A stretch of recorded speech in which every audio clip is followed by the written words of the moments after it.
అందరికీ నమస్తే అండి. Welcome to Sparky vlogs. ఈరోజు అటుకుల మిక్చర్ చేస్తున్నాము. 1 కేజీ మరమరాలు తీసుకొని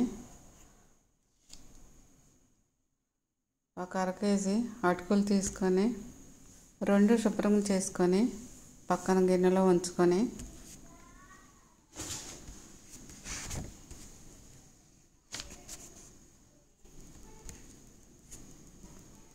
పచ్చిమిర్చి సన్నగా కట్ చేసుకోవాలి, వెల్లుల్లిపాయలు సన్నగా కట్ చేసుకోవాలి, ధనియాల పొడి, పసుపు, ఉప్పు, కరివేపాకు, పుట్నాల పప్పు, పల్లీలు ఇవన్నీ రెడీ చేసుకొని పక్కన ఉంచుకోవాలి.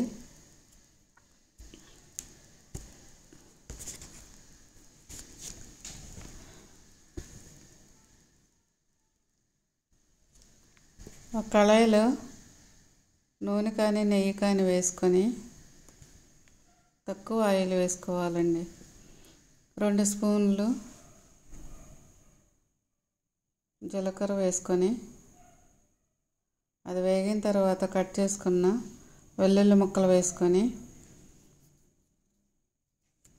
అవి బాగా వేగాలి.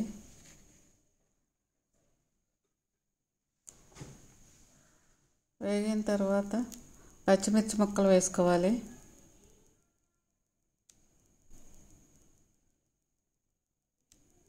సన్నగా కట్ చేసిన పచ్చిమిర్చి ముక్కలు వేసుకోవాలి.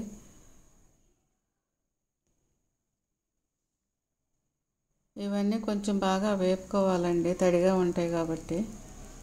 తర్వాత కరివేపాకు వేసుకోవాలి.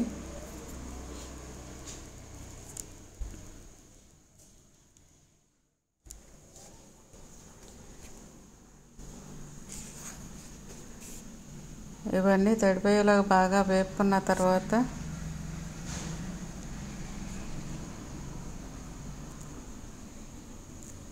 ఇదిగోండి ఈ విధంగా వేపుకోవాలి. నేను ఇక్కడ వీడియోలో చూపించినట్లు వేపుకున్న తర్వాత పుట్నాల పప్పు వేసుకోవాలి. అది వేగిన తర్వాత పల్లీలు వేసుకొని వేపుకోవాలి. ఇవి వేగినవన్నీ ఒక బేషన్ తీసుకొని దానిలో పోసేసుకొని అటుకులు మరమరాలు పోసేసి పసుపు, ధనియాల పొడి, ఉప్పు వేసి బాగా కలపాలి. కలిపిన దాన్ని మళ్ళీ కడాయిలో పోసి స్టవ్ ఆన్ చేసుకొని ఇవి క్రిస్పీగా అయ్యే వరకు వేపుకోవాలి. పంచదార కొంచెం, ఇంగు కొంచెం వేసి కలపాలి. ఈ విధంగా అటుకుల మిక్సర్ రెడీ అండి. నా ఛానల్ని లైక్ చేయండి, షేర్ చేయండి, సబ్స్క్రైబ్ చేసుకోండి. Thank you.